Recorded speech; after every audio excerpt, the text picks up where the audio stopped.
Hello guys, in this video I am going to show you how to search for a destination in the Tiqets application.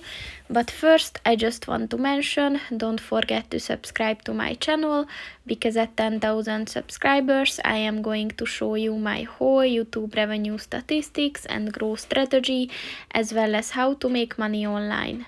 Let's jump into it. First of all, open the application on your phone. And then click on the Discover button at the bottom of the page on the left.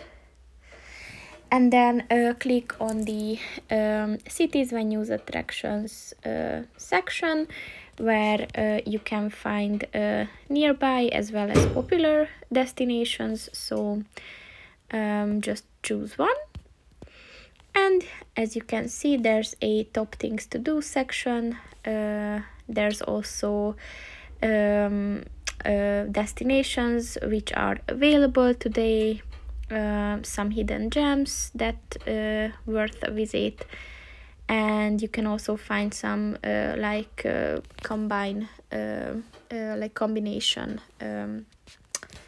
programs that you can have in Barcelona, exhibitions, so basically anything that you're interested in. So yeah, you can just browse through these and search for your interests.